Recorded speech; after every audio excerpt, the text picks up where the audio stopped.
کیا تلوار پہلے امام حسین نے نکالی ہے؟ نہیں، وہاں پر بھی اگر آپ دیکھیں تو ان کے اوپر حملہ کیا گیا ہے. پہلے ان سے مطالبہ بیعت ہے اور مطالبہ بیعت کے بعد ان کے اوپر جنگ کو مسلط کرنے کی کوشش کی گئی ہے.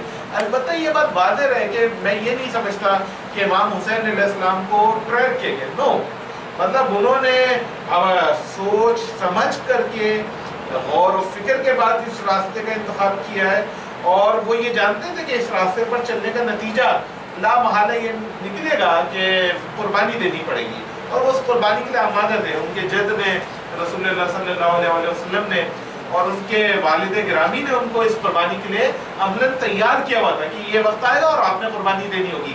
البتہ قربانی دینے تک جو بات پہنچی ہے، یہ اس سے پہلے کا سارا عمل سوچ و بچار، غور و فکر کا نتیجہ ہے. یہ نہیں ہے کہ جا کے میں جاؤں اور قربانی دے دوں، بلکہ انہوں نے سوچ سمجھ کر اقدامات اٹھائے. ابتدا انہوں نے اس سے کی کہ انہوں نے بھی ابتدا میں کہا میں بیعت نہیں کرتا. ان سے جب مطالبہ بیعت ہوا تو تلوار نکال کے نہیں کھڑے ہو گئے، بلکہ انہوں نے کہا میں بیعت نہیں کرتا. اس کے بعد وہ مدینہ سے مکے چلے آتے ہیں، اور مکے میں بھی جب جو سرزمین حرم ہے اور جس کی غربت ہے اور جہاں پہ کسی کا خون نہیں بہایا جا سکتا، وہاں پر آ کر ان کے اوپر جب حملہ کرنے کی کوشش کی جاتی ہے اور یہ سازش کی جاتی ہے کہ ان کو حرم کے اندر قتل کر دیا جائے، وہاں پر امام حسین علیہ السلام اپنے حج کو عمرے سے بدل کے حرم سے باہر آتے ہیں تاکہ جو حرم کا تقدس ہے وہ ان کی وجہ سے ضائع نہیں ہو. تو امام حسین علیہ السلام کی بھی جو روش دیکھیں تو یہ نہیں کہ پہلے دن تلوار نکال لی ہو. البتہ یہ بات سمجھنے کی ہے کہ جو یزید کی حکومت ہے، وہ جو منہج اس سے پہلے خلافت کے نام سے اسٹیبلش کیا گیا، جو جس طریقہ کار کا ابتدا کیا گیا حضرت ابوبکر سے، وہ اس سے بھی بغاوت ہو رہی تھی.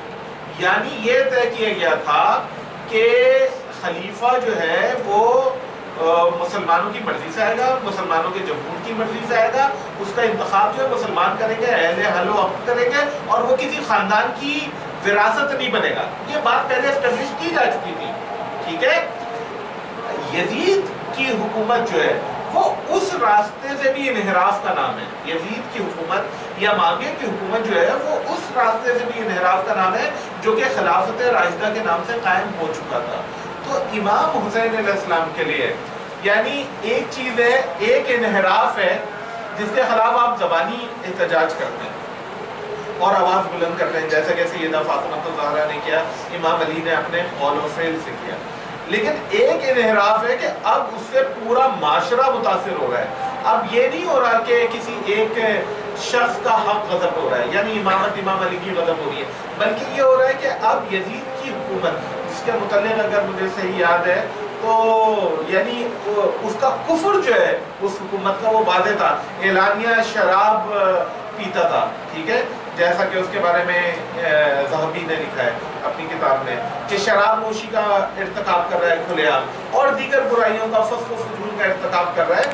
تو ایسی صورتحال میں یعنی جو برائی ہے وہ ایک ریڈ لائن کو کراس کر رہی تھی. اب مسئلہ صرف یہ نہیں تھا کہ اہل بیت کا حق خلافت غضب ہو رہا تھا، بلکہ اب پرابلم یہ تھی کہ اعلانیہ برائیاں معاشرے میں جاری کی جا رہی تھی. خود خلیفہ وقت جو دعویٰ کر رہا تھا کہ خلافت میرا حق ہے، وہ کھلے عام برائیوں کا ارتکاب کر رہا تھا. اور سب سے بڑھ کے یہ کہ اب خلافت مسلمانوں کے اہل حل و عقد سے چھین کر اس کو موروثی ملوکیت میں تبدیل کیا جا رہا تھا کہ اب مسلمان اس میں کسی بھی درجے میں انٹرفیئر کرنے کے قابل نہیں رہتے. ایک خاندان کی حکومت اس کو بنایا جا رہا تھا، بادشاہت بنایا جا رہا تھا. یہاں پر امام حسین علیہ السلام نے قیام کرنا ضروری سمجھا، جو ضروری تھا، اور یہی وجہ ہے کہ آج تک خلافت اور ملوکیت الگ الگ ہو گئی. اگر امام حسین علیہ السلام قیام نہیں کرتے تو مسلمان اس ملوکیت کو بھی خلافت کا ہی ایک حصہ، پارٹ اینڈ پارسل سمجھ لیتے، اور وہ ایک لیجیٹمیٹ فارم آف گورنمنٹ ہو جاتا مسلمانوں کے لیے.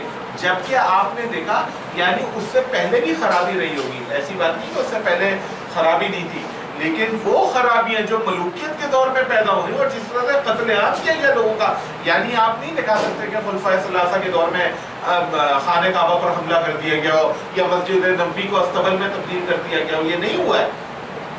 خرابی ہے، انحراف ہے، لیکن نچلے درجے میں دین کی شکل. ہاں، لیکن یہ نہیں ہو رہا کہ مسلمان خانہ کعبہ پر حملہ آور ہو رہا ہو. یہ خانہ کعبہ پر جو حملہ کرے گا اس کے اسلام سے کیا تعلق ہے؟ لیکن یہ کام کیا گیا. اور آپ دیکھیں گے وہی کنٹینیوٹی ہے. محمد ابن عبد الوہاب، ابھی میں فتاوی محمودیہ پڑھ رہا تھا محمود الحسن دیوبندی صاحب کی، تو یہی کام محمد ابن عبد الوہاب نے کیا. خانہ کعبہ پر، مکہ مکرمہ پر حملہ کیا، مسجد نبوی پر، مدینہ منورہ پر حملہ کیا، اور لاکھوں لوگوں کو قتل کر دیا گیا. جو بھی اس کے تھوٹ کو قبول نہیں کرتا تھا، اس کی فکر کو، محمد ابن عبد الوہاب کی فکر کو قبول نہیں کرتا تھا، اس کو قتل کر دیا گیا.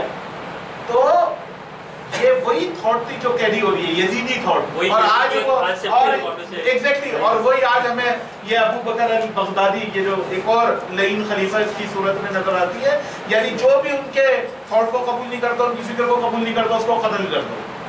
تو امام حسین علیہ السلام کا قیام اس نظام، یہ جو باطل طاغوتی نظام ہے، ملوکیت کا، جبر کا، دہشت کا، ظلم کا، اس کو بے نقاب کرنے کے لیے تھا. اس سے پہلے جو آپ کا اوریجنل کوسچن تھا کہ پہلے کیوں نہیں ہوا، کیونکہ پہلے یہ نوبت نہیں تھی. پہلے اگر ظلم ہوا تو انڈیویجول پر ہوا ہے، خاندان اہل بیت پر ہوا ہے.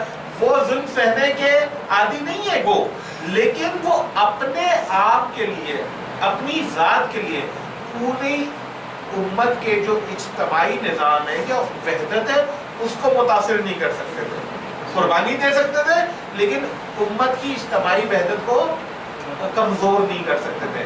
لیکن جب بات خود امت پر آ جائے اور امت کو کمزور کیا جانے لگے اور امت پر جبر اور بربریت کا نظام قائم کیا جانے لگے، تو اس وقت ان کے اوپر قیام ضروری تھا، انہوں نے کیا. اچھا، ایک چیز یہ کہی جاتی ہے کہ امام حسین کا قیام جو ہے اس کا ایک مقصد یہ تھا کہ وہ حکومت حاصل کرنا چاہتے تھے. تو جس طرح سے یہ بھی دیکھتے ہیں کہ کوفے والوں نے ان کو خط لکھے اور کوفے والوں کے خط کے جواب میں انہوں نے اپنا ایک سفیر بھی وہاں پر روانہ کیا اور یہ کہا کہ اگر یہ میری بیعت پر راضی ہیں تو مجھے بتانا، مجھے خبر کرنا اور میں اس طرف آ جاؤں گا، کوفے کی جانب آ جاؤں گا. تو اس سے اس طرح سے محسوس نہیں ہو رہا کہ امام حسین کا قیام جو ہے وہ حکومت حاصل کرنے کے لیے تھا؟ بہت اچھے سوال ہیں. اس سوال کی جواب اس طریقے سے سمجھنا چاہیے. اگر نبوت علیہ السلام میں سے کوئی دنیا کی حکومت کو خود پسند کرتا ہے یا خود اپنی طرف سے نمائندہ عوام بننا چاہتے ہیں، میرے برادر نے پہلے ہی بہترین تاریخ ذکر کی کہ پہلے ہی اس نظام کو قبول نہیں کرتے ہیں. پہلے ہی قبول کرنا چاہیے تھا تاکہ ان کے لیے شایان نشان حکومت بھی ملتی اور اس کے بعد یہ نوبت بھی نہیں آتی کہ خانوادہ اہل بیت کے اوپر اتنے سارے مظالم آ جاتے ہیں. لیکن آپ مثال کے طور پہ آپ اپنے گناہوں کا احساس ہو گیا تھا اور انہوں نے کہا کہ بھائی اب آپ آ جائیں، ہم آپ کی بیعت کے لیے تیار ہیں. ہاں، میں اسی طرف آنا چاہتا ہوں. اس بات سے تو بالکل واضح ہو گیا کہ امام تو جو نا دنیاوی وظاہر حکومت کو پسند نہیں کرتے تھے، لیکن امام تھا منصوص من اللہ، خدا کی طرف سے معین کردہ تھا. وہ اپنے فرائض انجام دے رہے تھے. جس طریقے سے آپ نے پہلی سوال کیا کہ کیا آیا امام علی علیہ السلام، امام حسن علیہ السلام نے قیام نہیں کی، امام حسین علیہ السلام نے کیوں قیام کی؟ قیام ہر امام نے کیا ہے، لیکن قیام کے جو طریقے ہیں مختلف ہیں. کہیں قیام بالعلم کیا گیا کہ علمی روشنی میں سمجھایا گیا، کہیں جو ہے صلح کی شکل میں کیا قیام کہ صلح کے ذریعے سے، وحدت کے ذریعے سے سمجھایا گیا. لیکن معاشرہ اتنا برباد ہو گیا کہ اسلام کا اصل جو رخ تھا وہ مختلف شکل میں جو نا سامنے آیا تھا، یعنی کفر کی شکل میں آیا تھا. وہاں امام کا فریضہ یہ تھا کہ قیام کرے، اور سب سے پہلے امام نے بھی ایسا کیا، امن کا قیام کیا. جس طریقے سے مکہ میں جانا اس بات کی دلالت ہے کہ مکہ امن کی جگہ ہے. کوئی بھی انسان وہاں جاتا ہے تو امن کی خواہاں ہو کے چلے جاتے ہیں. امام نے امن کا پیغام وہاں دے دیا، اور اس کے بعد پھر لوگوں میں کچھ میں یہ شعور آیا تھا، لیکن جو ہے ان کا ایمان کچا تھا. بظاہر کئی لیٹر لکھے امام کو کہ ہم آپ کی بیعت کرنا چاہتے ہیں، آپ آ جائیے. اور اس وقت بھی امام خود نہیں گئے، اپنے سفیر کو بھیج رہے ہیں، اور وہاں یقیناً وہ بیعت کر رہے ہیں سفیر پر. اور عبید اللہ کہ آپ لوگ جانتے ہو کہ خبر پہنچتی ہے ان کو، یزید کو، عبید اللہ کو بھیجتے ہیں کوفہ جائیں، جبکہ ہر جگہ پہ یزید کی حکومت تھی.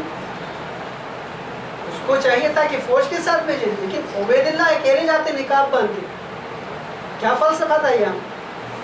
فلسفہ یہ تھا کہ انہوں نے ان کے جتنے بھی حالات تھے یا جتنے بھی اذہان تھے ان کو واچ کر چکا تھا کہ کس طریقے سے انہی کے ذریعے سے کام لیا جائے. پیشمان یقیناً ہو چکے تھے، حق کی طلب ان کے پاس تھی، لیکن عبید اللہ جب گئے انہوں نے امام کو تصور کرتے ہوئے یعنی امام سمجھتے ہوئے، یعنی خوش آمدید کے لیے چلے گئے امام سمجھ کے، اور جتنے بھی لوگ جو ہے حق کی طرف مائل ہو گئے تھے فوراً دباؤ میں آئے. جو قومیں دباؤ میں آتی وہ ہمیشہ اپنے آپ کے فیصلے حقوق نہیں لے سکتی. فوراً جو ہے نا ان کا ضعیف العقیدہ ختم ہو گیا جو حق کی طرف مائل ہوتا ہے اور امام سے پیچھے ہٹ گئے. لہٰذا یہ بات بالکل واضح ہے. امام خود نہیں گئے، بلایا گیا امام کو کہ ہم کل قیامت کے دن آپ کے نانا سے یہ شکوہ کریں گے اگر آپ نہیں آئیں گے. یقیناً یہ امام کا فریضہ تھا، جہاں سے دعوت آئے گی وہاں قبول کرنا. آپ کی اس بارے میں کیا رائے؟ کیا یہ حکومت اسلامی کے لیے کوشش کی؟ یقیناً یعنی یہ تو امام کے اولین فرائض میں سے کہ اسلامی حکومت کا قیام کرے، اور اگر اس کے اسباب مہیا ہو جائیں تو اس کے پر قیام کرنا لازم ہو جاتا ہے. اگر اسباب فراہم نہ ہو تو جدوجہد کرنا لازم ہوتا ہے. تو دو ہی صورتحال ہوتی ہے، امام یا تو حکومت اسلامی قائم کرنے کے لیے قیام کرتا ہے یا اس قیام کے لیے کوشش کر رہا ہوتا ہے وہ جو اسباب ہیں اس کے وہ مہیا ہو جائیں جس کے بعد وہ قیام کر سکے. تو امام حسین علیہ السلام جب قیام کر رہے تھے تو کیا حکومت حاصل کرنا چاہتے تھے؟ یقیناً یہ خواہش تو قیام سے پہلے بھی تھی، اور ہر امام کی خواہش یہ ہوتی ہے کہ حکومت اسلامی قائم ہو سکے، نہ کہ اپنی ذات کے لیے حکومت دے سکے جس سے وہ بہت دور ہے. لیکن اسلامی نظام کا قیام یہ ایک فریضہ ہے. اس کو اس کانٹیکس میں نہیں دیکھتے ہیں کہ آیا اپنے لیے حکومت قائم کرنا چاہتے تھے، اپنے لیے کوئی نہیں، اللہ کے لیے حکومت قائم کرنا چاہتے تھے. یعنی اعلاء کلمت الحق، اللہ کا جو کلام ہے وہ واضح ہو لوگوں کے لیے اور وہ نافذ ہو. تو اسلامی حکومت کا قیام میں ایک عظیم ترین ذمہ داریوں میں سے جو امام کے اوپر عائد ہوتی ہیں. امام حسین علیہ السلام کے بعد ابتدا میں جب ان کو خطوط لکھے گئے تو انہوں نے اسی چیز کی طرف دعوت دی کہ آپ آئے، ہم آپ کے